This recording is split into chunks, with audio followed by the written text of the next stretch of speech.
Hello guys, welcome back to our channel Web Impact. Hope you liked our last video. If you missed it, do check it out. The link will be in the description below. जैसे कि आप जानते हैं कि part one में हमने कुछ topics cover कर लिए थे। अब पार्ट टू में हम ये टॉपिक्स कवर करेंगे। Height, width, outline, text, font, जैसे कि आप स्क्रीन पे देख रहे हैं। और जैसे कि आप जानते हैं कि हम CSS की प्लेलिस्ट में एक नई अप्रोच यूज कर रहे हैं।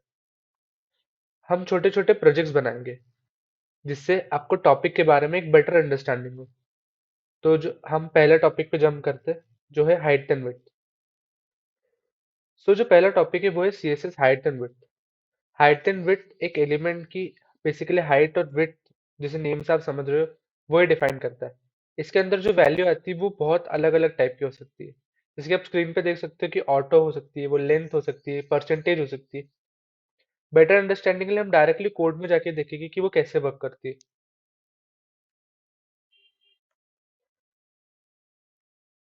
हम विजुअल स्टूडियो कोड के अंदर आ चुके हैं, हमारे टेक्स्ट एडिटर के अंदर। यहाँ पर हम स्टेप बाय स्टेप चीजों को देखेंगे कि हाइट एंड विड्थ कैसे लगेगी एक एलिमेंट के ऊपर। तो सबसे पहले कि हम एक div बना लेते हैं। इसके अंदर हम एक कुछ टेक्स्ट दे देते हैं ताकि शो हो जाए स्क्रीन के ऊपर। और मैंने पहले से ही CSS को HTML में कनेक्ट करके रखा है ताकि टाइम वेस्ट ना हो ज्यादातर। अ, अगर आपको नहीं पता ये सब क्या है तो आप हमारी पिछली वीडियोस देख सकते हो, हमने डिटेल में बताया कि लिंक, रेल, HRF होता क्या है। और CSS को हम कनेक्ट इसी वे में करते हैं। तो मैंने div बना लिया, मैंने इसके अंदर एक पैराग्राफ टाइप दे दिया और कुछ टेक्स्ट लिख दिया है। ठीक है। अभी इसकी हमने कुछ स्टाइलिंग नहीं करी है।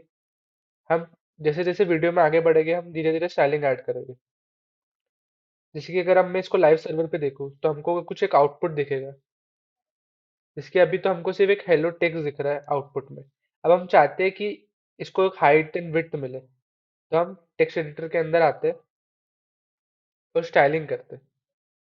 तो हम चाहते हैं कि जो हमारा डिव है हम उसको स्टाइल करें। तो हम मैं लिख देता हूँ div1। अब मुझे div1 को कुछ हाइट देनी है, तो मैं इसको 100 पिक्सल दे देता हूँ। और मुझे कुछ विड्थ देनी है, तो मैं उसको भी 100 पिक्सल दे देता हूँ। ठीक है।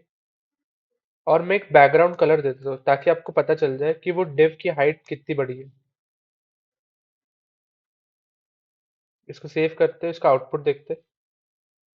जैसे कि आप देख सकते हैं कि जो डिव है उसको हाइट एंड विड्थ मिल चुकी है, 100 पिक्सल की हाइट और 100 पिक्सल की विड्थ।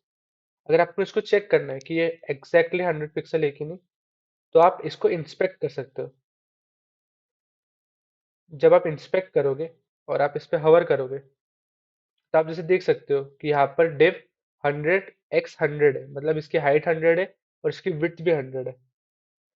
आप इसकी मदद से आपके कोड के बारे में और अच्छी तरीके से जान सकते हो। अब जैसे कि आपने स्लाइड में देखा था कि हाइट और विड्थ पिक्सल के अलावा परसेंटेज में भी होती है। तो हाइट एंड विड्थ परसेंटेज में लाने के लिए तो हमें दो चीज की नीड रहेगी, एक है पेरेंट डिव और एक है चाइल्ड डिव। तो हम दो डिव बना लेते हैं, div1 और div2।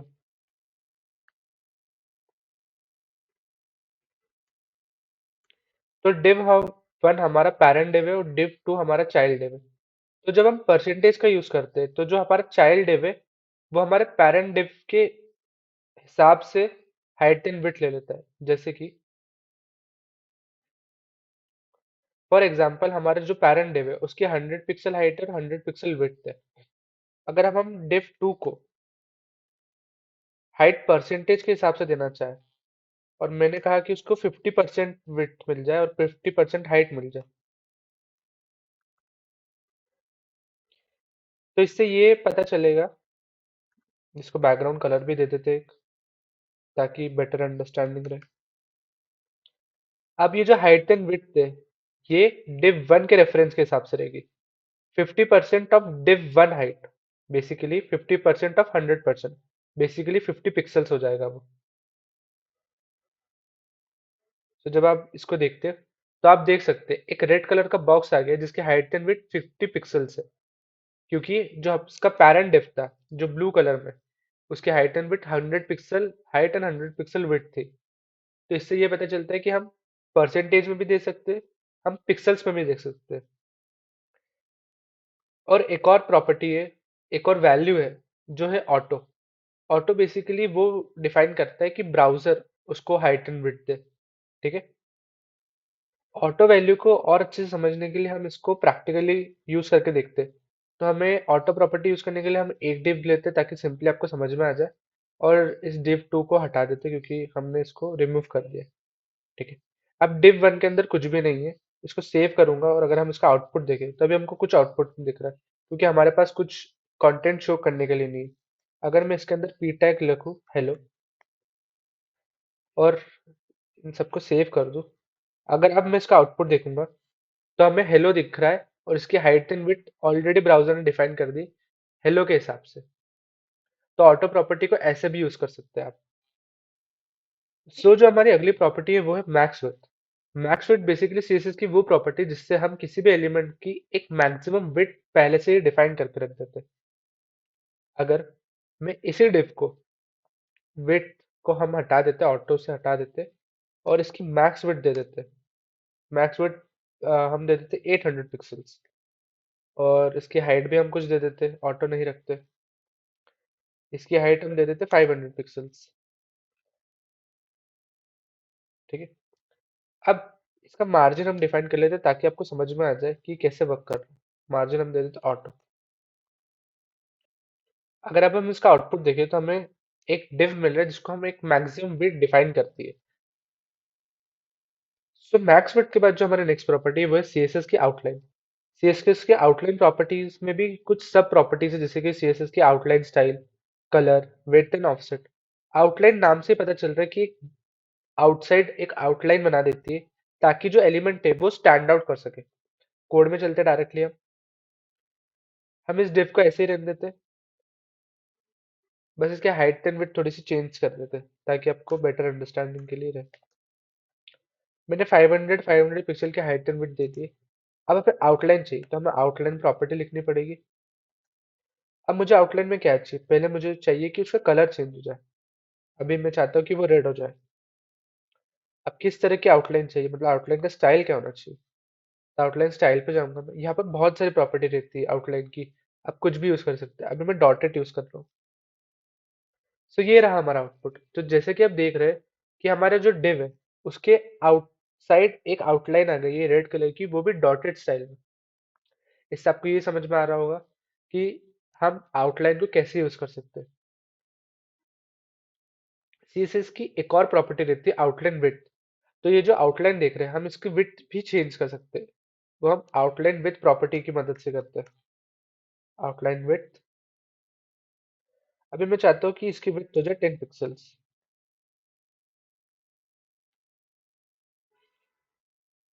जैसे कि आप देख रहे हैं अब आउटलाइन की जो विड्थ है वो 10 पिक्सल्स हो गई और डॉटेड और रेड कलर में। यहाँ पर हमारा आउटलाइन वाला पार्ट ओवर हो जाता है। सो जो हमारा नेक्स्ट टॉपिक है, बेसिकली नेक्स्ट प्रॉपर्टी, वो है सीएसएस की टेक्स्ट प्रॉपर्टी। इसमें भी टेक्स्ट में काफी सब प्रॉपर्टीज है जैसे कि टेक्स्ट का colour, alignment, decoration, transformation, spacing and shadow. हम सारे यहाँ पर नहीं कवर करेंगे, हम जो मेन है जो ज्यादातर यूज होते हैं हम वही देखेंगे। तो डायरेक्टली हम कोड में जाते हैं। तो देखते हैं कि टेक्स्ट प्रॉपर्टी कैसे यूज करते हैं। तो यहाँ पर हम लिख देते हैं टेक्स्ट। अब टेक्स्ट में भी काफी सब प्रॉपर्टीज है जैसे कि टेक्स्ट अलाइन, डेकोरेशन, ट्रांसफॉर्मेशन। तो हम देखते हैं कि टेक्स्ट अलाइन क्या करता है। तो जैसे कि मैं लिखता हूँ टेक्स्ट अलाइन। अब टेक्स्ट अलाइन क्या करता है, आपके डिफ के अंदर जो भी टेक्स्ट कंटेंट है उसको किस तरीके से शो करना है। जैसे कि अगर उसको सेंटर में शो करना है, लेफ्ट या राइट में शो करना है, तो वो बताता है। अभी मैं चाहता हूँ कि वो सेंटर में शो हो जाए। अब मैं इसको सेव करता हूँ। अगर अब मैं इसका आउटपुट जाके देखो तो देख रहे हैं जो हेलो लिखा हुआ है वो सेंटर में आ गया इस डिव के। अब ये एग्जैक्ट सेंटर नहीं है, ये हॉरिजॉन्टली सेंटर हो गया है, अब ये वर्टिकली सेंटर नहीं हुआ। तो इस प्रॉपर्टी की मदद से आप आपके टेक्स्ट को सेंटर में अलाइन कर सकते हो। जो नेक्स्ट प्रॉपर्टी थी वो थी टेक्स्ट ट्रांसफॉर्म। टेक्स्ट ट्रांसफॉर्म से क्या होता है, जो भी आपका टेक्स्ट कंटेंट है वो लोअर केस, अपर केस या कैपिटाइज में हो जाता है। जैसे कि अगर अब मैं अभी लोअर केस में लिखा हुआ है, अगर मैं चाहता हूँ कि वो अपर केस में हो जाए तो मैं लिखूंगा अपर केस। और अगर मैं फिर अब जाके आउटपुट देख तो आप देख सकते हैं कि हेलो अब कैपिटल में हो गया है। क्योंकि मैंने टेक्स्ट ट्रांसफॉर्म यूज करा। टेक्स्ट ट्रांसफॉर्म से क्या होता है, आपका जो भी एग्जिस्टिंग टेक्स्ट है वो अपर केस में बदल जाता है। अगर वो ऑलरेडी अपर केस में, तो वो वैसा ही रहेगा। सो जो हमारी नेक्स्ट प्रॉपर्टी है वो है टेक्स्ट डेकोरेशन। डायरेक्टली कोड में चल के देखते हैं कि कैसा है ये। तो टेक्स्ट डेकोरेशन यूज करने के लिए मैं सबसे पहले इसको ब्लू से येलो कर देता हूँ, ताकि आपको विजिबल रहे और टेक्स्ट डेकोरेशन कैसे यूज हो रहा है। टेक्स्ट डेकोरेशन यूज करने के लिए मुझे उस टेक्स्ट कंटेंट तक जाना पड़ेगा बेसिकली। तो टेक्स्ट कंटेंट मेरा पैराग्राफ टैग के अंदर है। तो जो भी टैग के अंदर है, आपको सबसे पहले वहां तक रीच आउट करना पड़ेगा। उसके लिए आप ऐसे यूज कर सकते हैं कि किस डिव में है और डिव के अंदर कौन सा टैग यूज कर रहे हैं आप, बेसिकली P H1 या फिर कुछ और। अब यहाँ पर मैं चाहता हूँ कि इसको टेक्स्ट डेकोरेशन मिल जाए। टेक्स्ट डेकोरेशन कुछ भी हो सकती है, मैं यहाँ पर अंडरलाइन यूज कर रहा हूँ। अब मैं इसको सेव करता हूँ, अब इसका आउटपुट जाके देख। तो जैसे कि आप देख रहे हैं कि हेलो के नीचे एक अंडरलाइन आ गई है। इससे हमको ये शो हो रहा है कि टेक्स्ट डेकोरेशन कैसे अप्लाई करते हैं एलिमेंट्स के ऊपर। यहाँ पर हमारी टेक्स्ट प्रॉपर्टी फिनिश होती है। सो जो हमारी नेक्स्ट प्रॉपर्टी वो है सीएसएस की लिंक्स।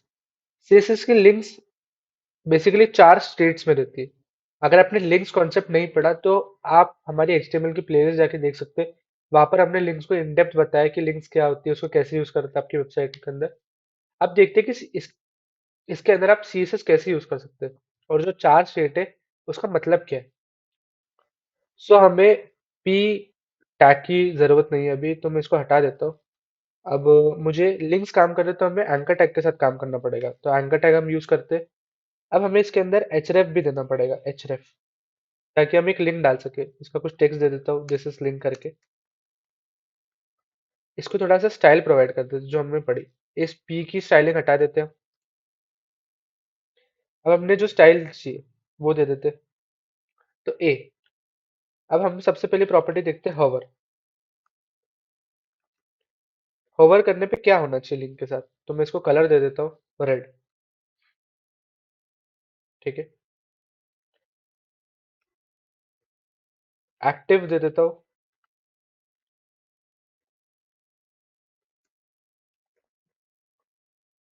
Colour black. और विजिटेड दे देते हैं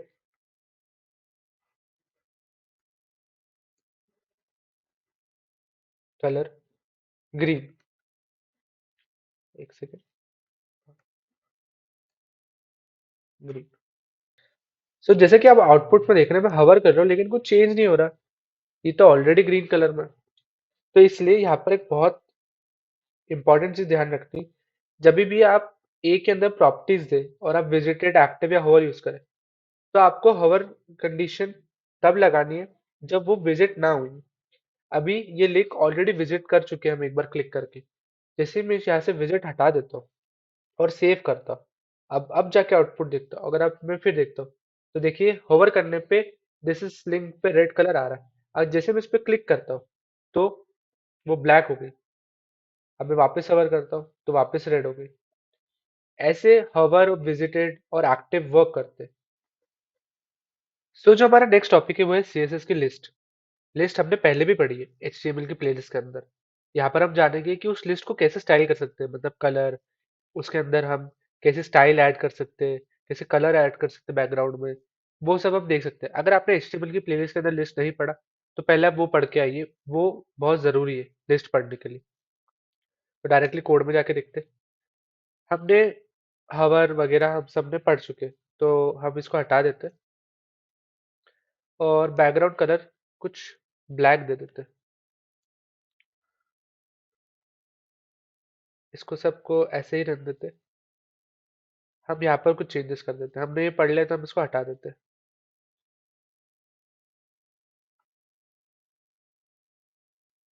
सब लिस्ट यूज करेंगे तो हमको यूएल टैग चाहिए।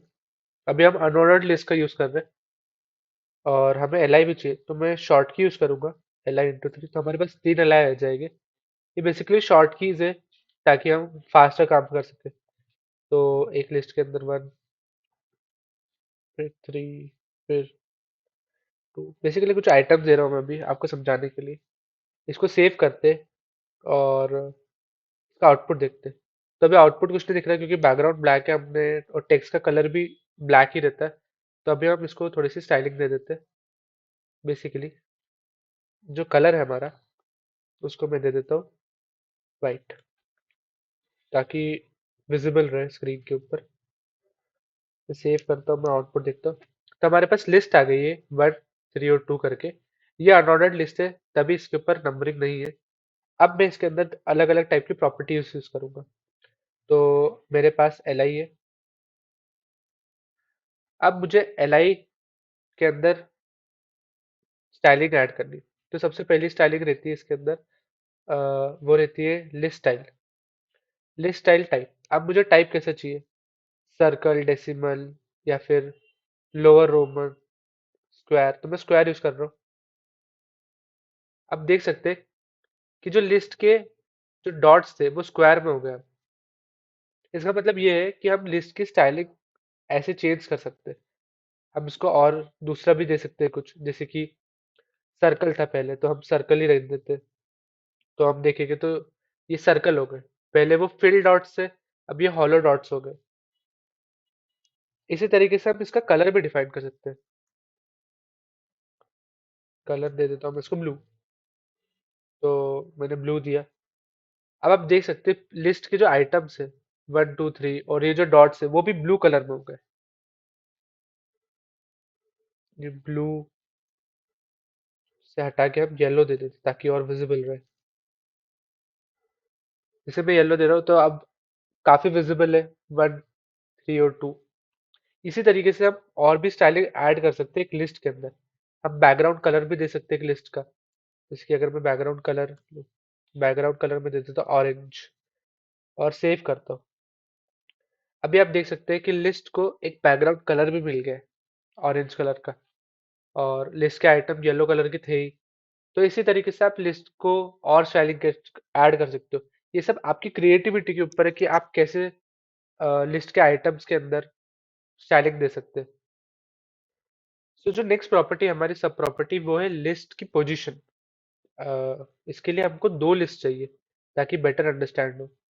तो एक लिस्ट हमारे पास बनी हुई है, हम एक और लिस्ट ले लेते हैं, वो ऑर्डर्ड लिस्ट लेते हैं इस बार हम। और मैं 3 LI ले लेता हूँ इस बार। इसको ले लेता हूँ मैं एप्पल,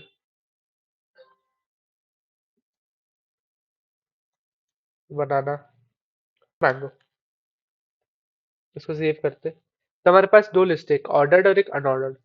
अब मुझे जो हमारी दूसरी लिस्ट है उसके लिए भी, अब इसको हम UL LI कर देते हैं, क्योंकि हमारे पास दो लिस्ट है। तो डिफरेंशिएट करने के लिए OL LI यूज करना चाहिए, ताकि डिफरेंशिएट हो सके कि एक अनऑर्डर्ड लिस्ट है, एक ऑर्डर्ड लिस्ट के आइटम्स। तो इस लिस्ट स्टाइल पोजीशन को मैं इनसाइड कर देता हूँ, और एक को मैं आउटसाइड कर देता हूँ। अब मैं सेव करूँ तो एक मेजर डिफरेंस दिखेगा आपको। सबसे पहले इस लिस्ट के जो डॉट्स है वो बाहर है, और इस लिस्ट के जो डॉट्स है वो अंदर है, क्योंकि मैंने जो ऑर्डर्ड लिस्ट है उसको इनसाइड रखा है और अनऑर्डर्ड लिस्ट को आउटसाइड रखा है एज पोजीशन। अगर अब मैं चेंज करता हूँ, इसको इनसाइड कर देता हूँ और इसको आउटसाइड कर देता हूँ, तो आपको एक मेजर डिफरेंस दिखेगा। अब आपको डिफरेंस दिख रहा है? इसके आइटम्स के जो मार्कर्स थे वो अंदर आ गए, और इसके जो मार्कर्स थे वो आउटसाइड हो गए। ये एक बहुत मेजर डिफरेंस है आउटसाइड और inside as position in list. तो यहाँ पर हमारा लिस्ट का पार्ट खत्म होता है। हमने लिस्ट में देखा कि लिस्ट को स्टाइल कैसे करते हैं, background colour, normal text colour, marker कैसे अलग अलग चेंज कर सकते हैं, वह उसकी पोजीशन कैसे चेंज कर सकते हैं। सो जो हमारा नेक्स्ट टॉपिक है वो है CSS की टेबल। टेबल हमने HTML की प्लेलिस्ट के अंदर भी पढ़ी है, लेकिन यहाँ पर हम उसको स्टाइल देना, उसके अंदर अलाइनमेंट चेंज करना, साइज को ऐड करना, बॉर्डर के अंदर अलग स्टाइल डालना, वो सब सीखेंगे। जो यहाँ पर टेबल रिस्पॉन्सिव है, टेबल रिस्पॉन्सिव हम बूटस्ट्रैप के अंदर फर्दर अच्छी तरीके से पढ़ेंगे, क्योंकि हमारा वहां पर मेन मोटिव रहेगा कि एक वेबसाइट को रिस्पॉन्सिव कैसे बनाए। तो आइए कोड में चलते हैं डायरेक्टली। तो यहाँ पर मैंने बाकी चीजें हटा दी है जो हमारा पहले से था। मैं चाहता हूँ कि इसका बैकग्राउंड कलर भी हट जाए, और जो कलर है वो ब्लैक ही रहे, और जो आउटलाइन वगैरह वो भी हटा देता हूँ, ताकि आपको बाकी चीजें अच्छे से दिखे। अब मुझे टेबल चाहिए, तो मुझे टेबल टैग का नीड रहेगा। अब मुझे 2 रो चाहिए। ठीक है, इन रो के अंदर मुझे कुछ डाटा भी लगेगा, तो मैं 2 डाटा भी ले लेता हूँ। ठीक है। ठीक है, मुझे इसमें भी 2 डाटा चाहिए।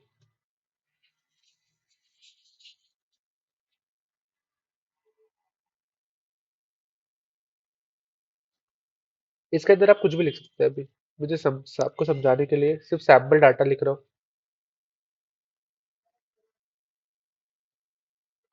ठीक है, तो जैसे कि देख सकते हैं, हमने टेबल बनाई, उसके अंदर 2 रो ली, और 2 रो के अंदर हमने कुछ डाटा फिल कर दिए। इसको सेव करते हैं। अभी हम देखते हैं आउटपुट क्या आ रहा है। तो अभी हमारे पास सिर्फ 1 2 4 5 लिखा हुआ आ रहा है। अभी हमने इसके अंदर कुछ स्टाइलिंग ऐड नहीं करी। अब जैसे कि मैं CSS के अंदर जाता हूँ, अब मुझे कुछ स्टाइलिंग ऐड करनी है, तो मैं टेबल के अंदर सबसे पहले स्टाइलिंग ऐड करता हूँ और इसको कुछ बॉर्डर दे देता हूँ। स्टेप बाय स्टेप चलेंगे तो आपको बेटर तरीके से चीजें समझ में आएंगी। 5 पिक्सल बॉर्डर की विड्थ, सॉलिड बॉर्डर की विड्थ का टाइप, और कलर दे देते एक हम कलर दे देते इसको रेड। अब हम आउटपुट जाके देखते हैं। तो जैसे कि दे सकते हैं, टेबल के आउटसाइड एक बॉर्डर आ गई है 5 पिक्सल के सॉलिड में। अब मैं चाहता हूँ कि इसके अंदर टेबल के डाटा के अंदर भी ये सब आ जाए, तो मैं इसको TD लिख देता हूँ। अब जैसे कि आप देख रहे हैं कि टेबल का जो डाटा है उसको भी एक विड्थ मिल गई है 5 पिक्सल की। सेव कर लेते हैं। अब जैसे कि आप देख रहे हैं, टेबल को भी विड्थ मिल गई है और टेबल के अंदर जो डाटा है उसको भी एक बॉर्डर मिल गई है 5 पिक्सल की, जो है रेड। इसी तरीके से आप स्टाइलिंग ऐड कर सकते हैं, मतलब बॉर्डर ऐड कर सकते हैं आपके टेबल के अंदर। सो हम इसका साइज भी चेंज कर सकते हैं, तो हमें उसके लिए विड्थ प्रॉपर्टी की हेल्प लगेगी। मैं चाहता हूँ इसको 100% विड्थ मिल जाए इस पूरे टेबल को। सेव करता हूँ। देखता हूँ इसको एक 100% विड्थ मिल गई है। अब क्योंकि 100% इसलिए भी मिली क्योंकि इस डिव का जो साइज है वो 500 to 500 पिक्सल का है, तो उस हिसाब से इस टेबल की जो विड्थ है वो 100% हो गई है। अब क्या मैं चाहता हूँ कि इसकी जो बॉर्डर है वो कोलैप्स हो जाए, बेसिकली इसके अंदर जो बॉर्डर है वो रहे ना। तो मैं बॉर्डर प्रॉपर्टी का यूज करूंगा, बॉर्डर कोलैप्स का। तो मैं बॉर्डर कोलैप्स लिखता हूँ और मैं दे देता हूँ कोलैप्स। तो जो बॉर्डर है वो कोलैप्स हो जाएगी, बेसिकली हमारे पास कोई भी बॉर्डर नहीं रहेगी टेबल के अंदर। इसी तरीके से आप बहुत सारी चीजें कर सकते हो। जो लास्ट टेबल की प्रॉपर्टी रह गई वो है अलाइनमेंट। तो मैं चाहता हूँ कि उसको शो करने के लिए एक हमारे पास ये, इसकी बॉर्डर तो 10 है, 5 है, विड्थ भी है हमारे पास। अब मैं चाहता हूँ टेक्स्ट अलाइन सेंटर हो जाए। तो जैसा कि आप देख रहे हैं कि जो भी एलिमेंट है टेबल के अंदर के, टेबल का डाटा वो सेंट्रली अलाइन हो चुके हैं। सो इसी तरीके से हम टेबल में डिफरेंट डिफरेंट टाइप की स्टाइलिंग ऐड कर सकते हैं। तो यहाँ पर हमारा टेबल का पार्ट खत्म हुआ। अब चलते हैं हमारे नेक्स्ट पार्ट की ओर। जो हमारा नेक्स्ट पार्ट है वो है CSS के डिस्प्ले प्रॉपर्टी। तो जो CSS की डिस्प्ले प्रॉपर्टी है, उससे हम एक एलिमेंट को किस तरीके से डिस्प्ले करना है वो जान सकते हैं। डिस्प्ले प्रॉपर्टी के अंदर हम देखेंगे कि उसको ब्लॉक तरीके से डिस्प्ले करना है, इनलाइन तरीके से, और काफी तरीके से हम उसको डिस्प्ले करा सकते हैं एक एलिमेंट को। तो डिस्प्ले प्रॉपर्टी पढ़ने से पहले हमें जानना पड़ेगा कि ब्लॉक और इनलाइन क्या होता है। ये हमने HTML के इंट्रोडक्शन में बहुत अच्छी तरीके से समझा है कि उसको ब्लॉक और इनलाइन क्यों कहा जाता है। इस प्रॉपर्टी को यूज करने से पहले आप वो प्लेलिस्ट जरूर जाके देखें।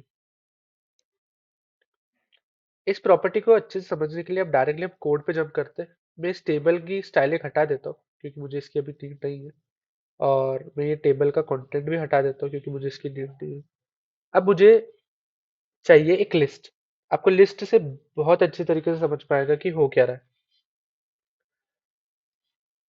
लिस्ट ले ली हमने, उसके अंदर कुछ आइटम्स ले ली। बेसिकली मुझे 3 आइटम्स चाहिए। वही 1 2 3 दे देते हैं।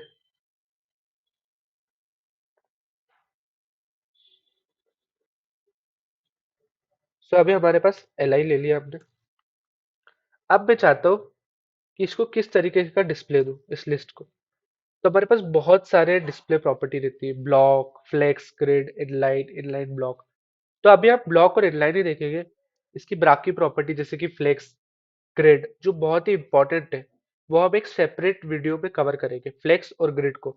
बाकी प्रॉपर्टीज आप मैनुअली भी ऐड करके देख सकते हैं। अभी हम ब्लॉक और इनलाइन देखेंगे। तो जैसे कि मैंने ब्लॉक डाला और आउटपुट चेक करा, तो ये ब्लॉक वे में है अभी। अगर चेंज देखना है आपको कुछ, तो जैसे कि अगर मैं चाहूँ तो इसको मैं इनलाइन दे देता हूँ। जैसे कि आपने इनलाइन रखा तो एक ये लाइन में इससे क्या पता चलता है हमें कि सीएसएस की जो डिस्प्ले प्रॉपर्टी है उससे हम एलिमेंट को ब्लॉक या इनलाइन या फिर और तरीके से डिस्प्ले करा सकते हैं। डिस्प्ले अपने आप में एक बहुत बड़ा और वास्ट टॉपिक है जिसको एक वीडियो में कवर करना इम्पॉसिबल है। आप चाहे तो हम इसकी एक सेपरेट वीडियो बना सकते हैं जिसके अंदर हम फ्लेक्स, ग्रिड और बाकी सारे डिस्प्ले प्रॉपर्टी को अच्छे से समझा सकते हैं। सो जो हमारे आज के लास्ट के दो टॉपिक है वो है सीएसएस के आइकन और सीएसएस के फॉन्ट। मैं चाहता तो इनको पहले भी कवर कर सकता था, लेकिन इनको लास्ट में कवर करने का एक मेजर रीजन ये है कि हमें दो वेबसाइट विजिट करनी है इसमें। एक ही गूगल फॉन्ट्स और एक ही फॉन्ट ऑसम। तो हम एक एक करके समझेंगे कि क्या है। तो सबसे पहले हम सीएसएस के फॉन्ट समझेंगे। आप सभी जानते हैं फॉन्ट क्या होते हैं। फॉन्ट बेसिकली आपका जो टेक्स्ट है उसको जो एक तरीके का फॉन्ट बेसिकली स्टाइल ऐड करता है। तो हमारे पास इन बिल्ड बहुत सारे फॉन्ट अवेलेबल है हमारे पास। अभी मैं एक सेकंड इसको हटा देता हूँ और पैराग्राफ टैग का यूज करता हूँ। इसकी स्टाइलिंग भी हटा देते हैं। पैराग्राफ टैग में मैं लॉरम 10 एक टेक्स्ट ले लेता हूँ अभी। अब इसको स्टाइल करने की कोशिश करते हैं हम। तो फॉन्ट के लिए हम फॉन्ट फैमिली यूज करते हैं कि किस तरीके का फॉन्ट चाहिए। यहाँ पर एन नंबर ऑफ फॉन्ट है, आप कुछ भी यूज कर सकते हैं। अभी मैं ये ले लेता हूँ। ठीक है, इसको सेव करते हैं और अब देखते हैं आउटपुट क्या है। तब देख सकते हैं इसका फॉन्ट चेंज हो गया है। बेसिकली इसका फॉन्ट बोल्ड हो गया है। अब जैसे कि मैं चाहते थे कि आपको एक वेबसाइट विजिट कराओ जो है गूगल फॉन्ट्स। यहाँ पर आपको बहुत तरीके के फॉन्ट्स मिल जाएगी और उसको यूज कैसे करना है वो भी पता चल जाएगा। तो मैं लिखता हूँ फॉन्ट। तो ये रहा पहला ही। यहाँ पर बहुत तरीके के फॉन्ट्स है, आप कुछ भी यूज कर सकते हैं। अभी आपको समझने के लिए एक फॉन्ट ले लेते हैं। अब इसको यूज कैसे करना है, तो यहाँ पर आना, आपको गेट फॉन्ट पे क्लिक करना है। यहाँ पर आपको दो ऑप्शन मिल जाता है, डाउनलोड और गेट एम्बेड कोड। तो गेट एम्बेडेड कोड में मैं क्लिक करता हूँ। यहाँ पर दो फिर से दो ऑप्शन, लिंक करना है कि इम्पोर्ट करना है। एक लिंक जो आप बेसिकली हेड के अंदर लिखते हो और इम्पोर्ट भी आप हेड के अंदर लिख सकते हो। तो अभी मैं इसको इम्पोर्ट करता हूँ। यहाँ से आपने कॉपी कर लिया टैग और फिर मैं कोड के अंदर चले जाता हूँ और इसको हेड के अंदर पेस्ट कर देता हूँ। मेरा हेड इसको यहाँ पर मैंने पेस्ट कर दिया और इसको फिनिश कर दिया। इसको सेव करा मैंने। अब आउटपुट देखे।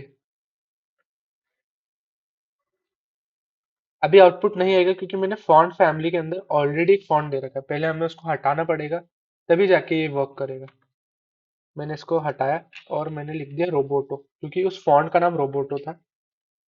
मैंने सेव करा। अब गया मैं फॉन्ट के ऊपर, आप देख सकते हैं फॉन्ट चेंज हो गया और रोबोटो मिल गया उसको font as a font family.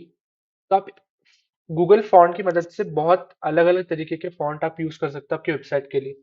और फॉन्ट एक बहुत मेजर पार्ट ऐड करता है एक वेबसाइट को अट्रैक्टिव दिखाने के लिए, क्योंकि वो सबसे पहला चीज रहता है कि वेबसाइट के ऊपर जो शो हो रहा है।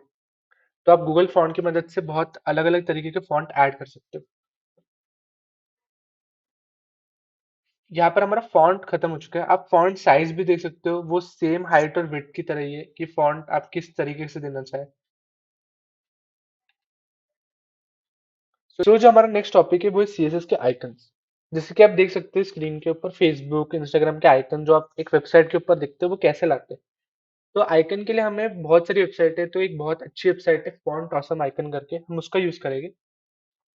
और डायरेक्टली हम देखते हैं कोड में फिर।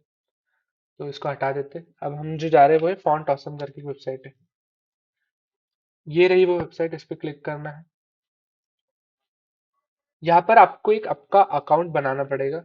आप जीमेल की मदद से अपना एक अकाउंट बना सकते हैं। अकाउंट बनाने के बाद आप किट क्रिएट करेंगे बेसिकली। किट आपको एक फ्री किट मिलती है हमेशा। ये किट फ्री रहती है, इसका कोई चार्जेस नहीं होता। इस पे क्लिक करेंगे तो यहाँ पर आपको एक स्क्रिप्ट मिल जाएगी, उसको आपको कॉपी करना है और आपके बॉडी के अंदर जाके पेस्ट कर देना बेसिकली। तो बॉडी मैंने यहाँ पर पेस्ट कर दिया। अब मैं फॉन्ट ऑसम के सारे आइकन यूज कर सकता हूँ जो भी वहां पर अवेलेबल है। जैसे कि अगर मेरे को फेसबुक का आइकन चाहिए तो मैं आइकन पे क्लिक करूंगा और यहाँ पर मैं लिख देता हूँ फेसबुक।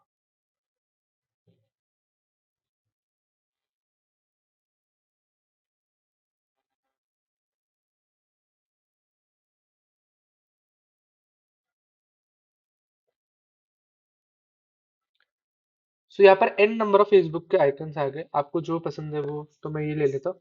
और आपको इसको यूज कैसे करना है, आपको यहाँ जाना है, इसको कॉपी करना है और यहाँ आके, जैसे कि अभी मैं डिव यूज कर रहा हूँ तो इस डिव के अंदर पेस्ट कर देना। पेस्ट कर दिया। अब मैं जाके आउटपुट देखूंगा तो आप देख सकते हैं कि फेसबुक का आइकन आ गया है यहाँ पर। आप इसकी मदद से सारे जितने भी आपको आइकन्स पता है या फिर आप बहुत आइकन्स वेबसाइट के ऊपर देखते हैं वो यहाँ पर ला सकते हैं। ठीक है। तो यहाँ पे खत्म होता है हमारा सीएसएस का पार्ट। हमने देखा सीएसएस में हाइट और विड्थ कैसे ऐड करते हैं, आउटलाइन कैसे ऐड करते हैं, लिंक्स कैसे ऐड करते हैं, टेबल्स, डिस्प्ले, मैक्स फिट का क्या कॉन्सेप्ट रहता है। लास्ट हमने देखा कि सीएसएस में फॉन्ट आइकन कैसे ऐड करते हैं। और अगर आपके मन चाहे फॉन्ट और आइकन अवेलेबल नहीं है तो हम कौन सी वेबसाइट यूज कर सकते हैं। सो इस वीडियो के लिए इतना ही। Thank you for watching.